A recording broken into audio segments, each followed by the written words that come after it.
Voilà, bien nous nous retrouvons à nouveau sur le stand du Conseil départemental des Alpes-Maritimes pour poursuivre ces après-midi table ronde. On parlait santé, on a parlé médecine, on a parlé finance depuis 13h30. Nous nous retrouvons maintenant, depuis 12h30, nous nous retrouvons maintenant à présent pour vous parler de tourisme. Et pour cela, nous accueillons Isabelle Vial, qui est directrice marketing de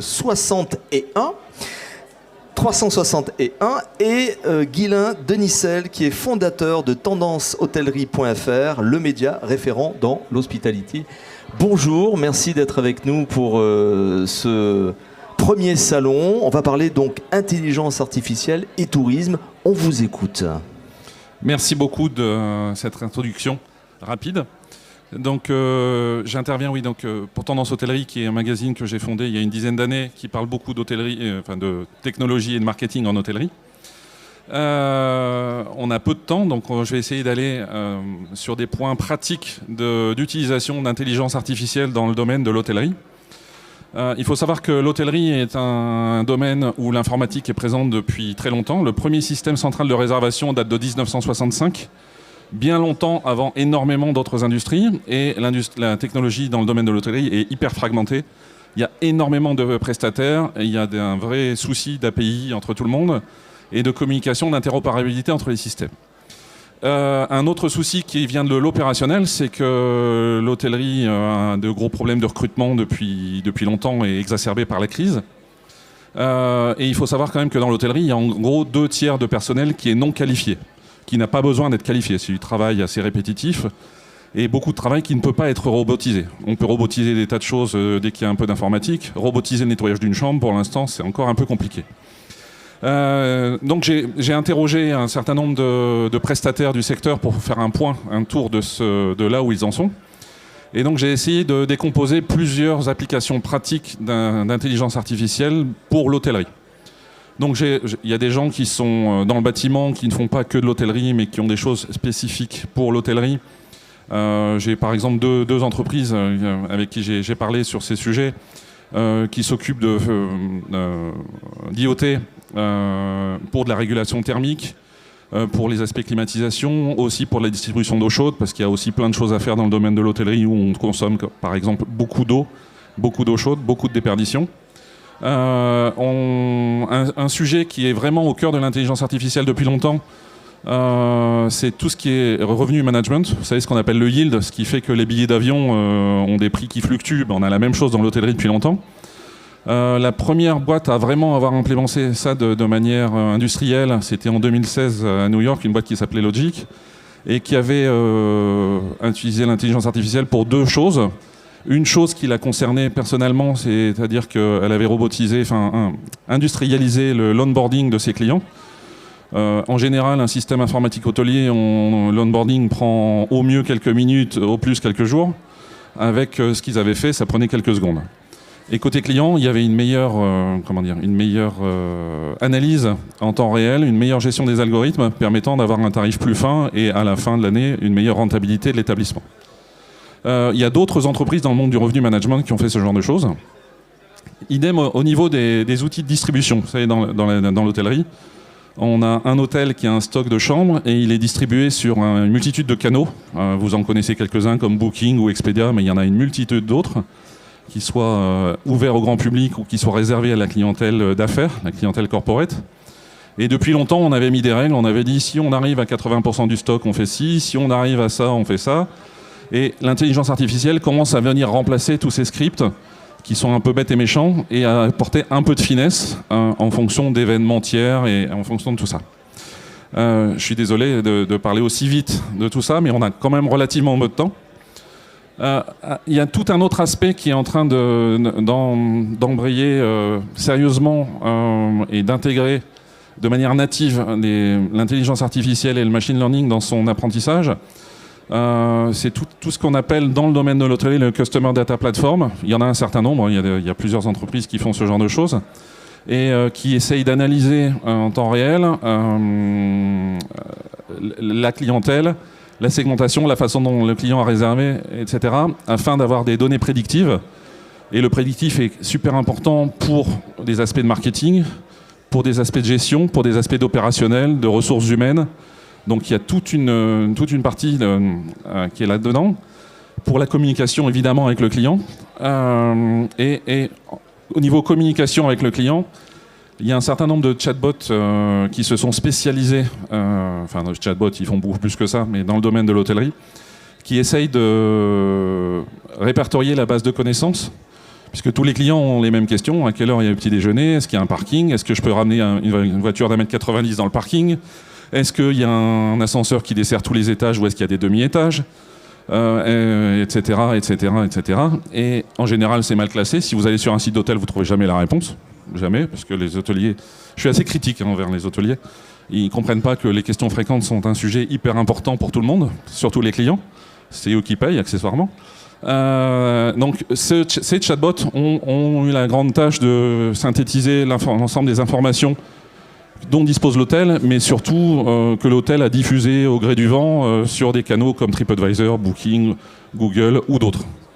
Donc il y a tout un travail de base de connaissances qui permet de ressortir des réponses rapides, instantanées à une question de chat d'un client. Toute la partie hub messaging, parce que là aussi dans l'hôtellerie on a eu tendance pendant des années à imposer aux clients d'utiliser tel canal et pas tel autre. Il y a des exemples, par exemple CitizenM qui oblige pour chatter avec eux à utiliser WhatsApp, ce qui est ridicule, parce que si le client veut utiliser l'email, il utilise l'email, s'il veut utiliser autre chose, il utilise autre chose. Donc il y a des outils qui permettent de parler au client sur le canal qui intéresse le client, parce que c'est quand même lui qui paye à la fin.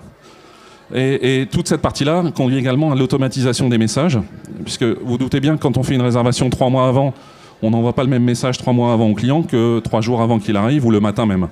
Donc il y a toute une partie automatisation, et là-dedans il y a un certain nombre d'entreprises, les QuickText, Ijiffy et autres. On a vu aussi de l'intelligence artificielle arriver sur une toute petite chose, mais qui est super importante pour les hôtels. Ce sont les réponses aux avis. Parce que les avis, vous avez tous entendu parler de TripAdvisor et autres, ou Google, ou Facebook, etc. Et il y a il y a une mine d'avis clients auxquels les hôteliers avaient pour habitude de ne pas répondre. Or, répondre aux clients, ça permet de montrer qu'on est là, qu'on occupe le terrain, que n'importe qui ne peut pas dire n'importe quoi sur ce qui se passe, d'écouter ce qui se dit, d'écouter les reproches que les clients peuvent avoir à formuler et d'avancer. Donc là aussi, il y a des outils qui commencent à intégrer ce genre de choses. Et toujours sur cette partie prédictive, analyse, base de connaissances, etc. J'espère que j'ai été assez rapide pour l'instant. Je passe la parole à Isabelle. Il reste un peu de temps, mais j'ai encore des choses à dire. Je peux vous parler 2 jours si vous voulez. Mais on l'imagine bien, mais c'est tellement passionnant là encore. Mais on a encore un peu de temps. Merci beaucoup. À Isabelle. Isabelle. Merci Guilain. Merci Guilain. Bonjour à tous. Et oui, effectivement, au niveau de l'hôtellerie, de l'hospitality tech au plus général, on est sur une tendance marché où effectivement la donnée devient centrale et on est au tout début d'une courbe de l'innovation, même s'il y a beaucoup d'acteurs qui commencent à se positionner sur les technologies de l'intelligence artificielle. Mais ce qu'il faut retenir, c'est qu'il y a une transformation et une mutation, je pense, qui est très importante, qui est en train de se faire au niveau du marché pour structurer ce marché, puisque qui dit intelligence artificielle dit données, gros volume de données, et gros volume de données potentiellement qualifiées, voire très qualifiées. Donc ce qui est en train de se passer, c'est qu'on voit une structuration du marché pour arriver à greffer aux différents acteurs de l'IA au niveau transverse, sur tous les moyens de la chaîne de valeur, pour produire, pour être plus rentable, pour baisser les coûts d'exploitation, pour augmenter on va dire le chiffre d'affaires, pour augmenter l'expérience client, parce qu'on ne peut pas porter un retour sur investissement sur l'expérience client, mais il est bien là. Donc voilà, donc c'est vraiment, on est aux prémices d'une mutation très importante sur l'hospitality tech. Donc déjà, je commence par le commencement.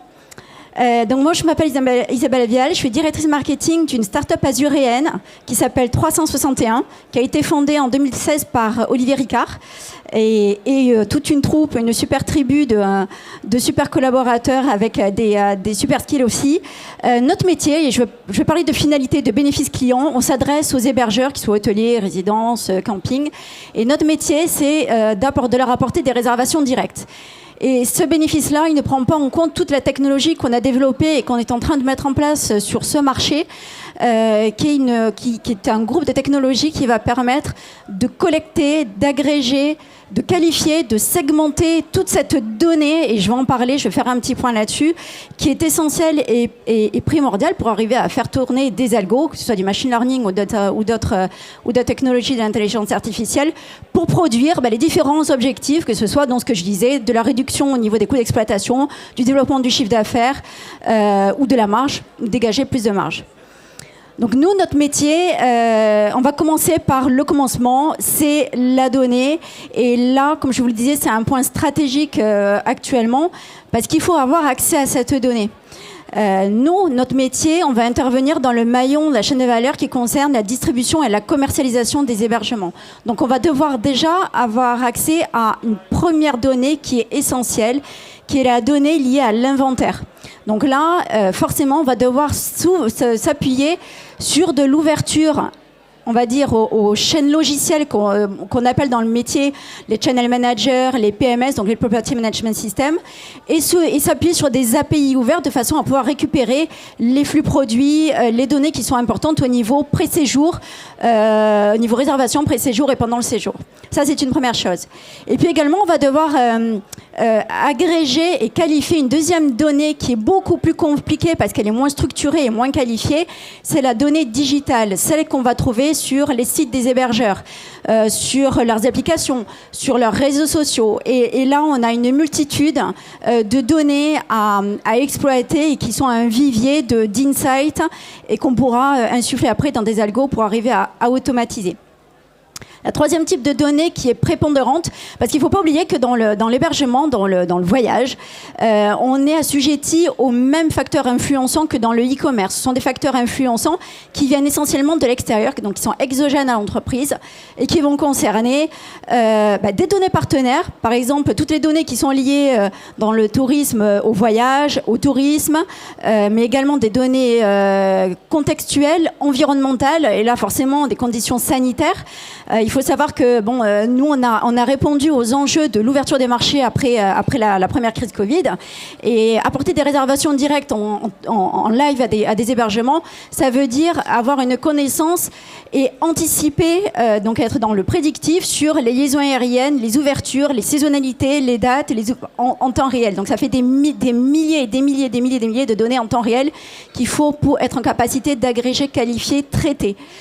Voilà, ça c'est le premier travail qu'on a fait. Et tout ce travail, une troisième type de donnée qui est très important également, c'est la donnée, ce que j'avais appelé la donnée écosystémique. Puisqu'un hébergeur ne travaille jamais seul, il travaille avec un réseau de partenaires, que ce soit des offices du tourisme, des comités régionaux du tourisme, des transporteurs, des guides loisirs, tout ce qui est lié à l'expérience voyage. C'est un travail qu'on a fait notamment pour le comité régional du tourisme avec qui on a travaillé, et également pour la métropole de Nice avec l'office métropolitain, justement au niveau agrégation, stockage, agrégation et qualification des données multiples. Voilà. Et maintenant qu'on a l'ouverture et on va dire la collecte et la segmentation de ces données, derrière, nous, on a mis en place des algorithmes qui ont pour but, parce que je dois le recentrer, notre métier, c'est d'apporter des réservations directes, non pas sur de l'organique, mais surtout sur de la publicité payante. Notre but, c'est d'aller chercher les populations similaires à des internautes qui ont un projet de séjour, de les capter, de les maturer, et de les convertir en réservation directe et donc en chiffre d'affaires pour l'hébergeur. Donc là, on a des algos qui vont venir travailler en input toutes ces données au niveau segmentation et qualification des données dont je vous parlais pour arriver à optimiser ces algorithmes publicitaires et au final, arriver à optimiser la présence, que ce soit en termes de marque, d'inventaire produit ou de services de ces hébergeurs sur les différentes plateformes utilisées par les internautes pour prendre connaissance et réserver leur hébergement, mais également pour optimiser donc qui dit présence publicitaire dit impression, dit clic, dit coût par clic, et donc optimiser les dépenses et la marge. Souvent un hôtelier, il a on va dire des KPI financiers qui sont ses KPI phares. On va parler de RevPAR. Donc c'est le revenu par chambre dans un établissement. On va parler de taux d'occupation et également de coût de distribution. Combien ça me coûte pour distribuer et pour commercialiser une chambre. Et donc nous, on va arriver à optimiser toute la présence publicitaire et payante de ces hébergeurs pour arriver à déployer un maximum de réservations directes et arriver à un mix beaucoup plus équitable, parce que l'objet et la mission là-dedans, et c'est une mission éthique, c'est d'arriver à redonner à ces hébergeurs leur souveraineté économique, c'est-à-dire qu'ils sont en possession de leurs data et ils ont la capacité d'avoir une intelligence sur les données qui transitent par leur écosystème, mais également c'est d'arriver à leur donner une souveraineté économique par rapport à des OTA, donc des Booking, des Expedia, qui sont essentiels, qui font partie des usages de consommation, mais pour essayer de minimiser leur partie de façon à avoir des commissions les moins rédhibitoires possibles et favoriser du coup le développement des marges de ces hébergeurs. Donc c'est à ce niveau-là que 361, dans ce petit maillon de chaîne de valeur dont parlait Guylain, c'est un maillon du revenu management qu'on opère auprès de près de 3000 hôtels indépendants en France, en Espagne, en Italie aujourd'hui. Voilà, et c'est que le début.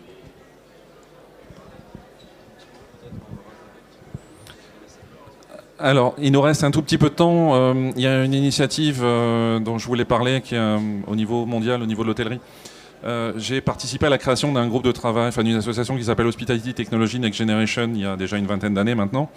Et dans cette association, on a avancé, on a fait plein de groupes de travail sur plein de sujets qui concernent l'hôtellerie et qui débordent, hein, par exemple la tokenisation sur les paiements et autres. On a mis en place, il n'y a pas très longtemps, un groupe de travail sur l'hôtellerie pour essayer, enfin l'hôtellerie et l'intelligence artificielle, pardon, pour essayer d'apporter des guides, des lignes, enfin des méthodes pour que les hôteliers comprennent et puissent intégrer correctement l'intelligence artificielle, puisque comme partout, il y a aussi des gens qui proposent des services qui ne sont pas forcément les services adéquats. Et ça regroupe aujourd'hui une 50aine de marques hôtelières mondiales et un peu plus d'une 60aine de sociétés technologiques qui sont toutes à l'échelon mondial. Et c'est important parce que dès qu'il y a un mouvement qui commence à se lancer là-dessus, au moins le reste suit, le reste du marché va suivre, et je pense que c'est une bonne chose. Donc comme disait Isabelle, l'hôtellerie, on en est encore au balbutiement de l'intégration de l'intelligence artificielle, du machine learning dans l'hôtellerie, dans la technologie hôtelière de manière générale. Il y a quelques endroits où on a beaucoup plus avancé que d'autres. Il y a toute une partie dans l'opérationnel et la gestion où on est encore très loin d'avoir automatisé tout ça et d'avoir pris la mesure de tout cela. La crise de recrutement est un levier essentiel qui va pousser les gens à y aller. Et ce que je voulais dire pour conclure, c'est que les positions se prennent maintenant dans notre secteur. Merci. Isabelle, je pense que tu as des petites choses à dire. Encore ton micro. Tu as tout dit et c'était parfait. J'ai rien d'autre à ajouter. Je pense que même en 20 minutes, il y a beaucoup à dire. Mais ce qui est intéressant, c'est d'avoir l'opportunité d'être présent. Je pense qu'il y a un moment le fameux time to market. Je pense qu'en discutant autour au niveau écosystème, au niveau ceux qui détiennent la donnée et ceux qui en ont besoin, on est en train de voir qu'il y a quand même pas mal de synergies, des synergies marché sur des fusions, des acquisitions, des rachats, des adossements industriels, et ça ça dénote vraiment une effervescence et vraiment une imminence de certaines applications pour le marché de l'hébergement. Merci beaucoup Isabelle. Isabelle Vial, on peut applaudir Isabelle s'il vous plaît, qui est, je vous le rappelle, donc directrice marketing de 361. Et puis Guylain de Nicelle, donc fondateur tendancehôtellerie.fr, le média fait référent dans l'hospitalité. On vient d'en parler à l'instant. Merci beaucoup, en tout cas on peut aussi nous applaudir. Merci.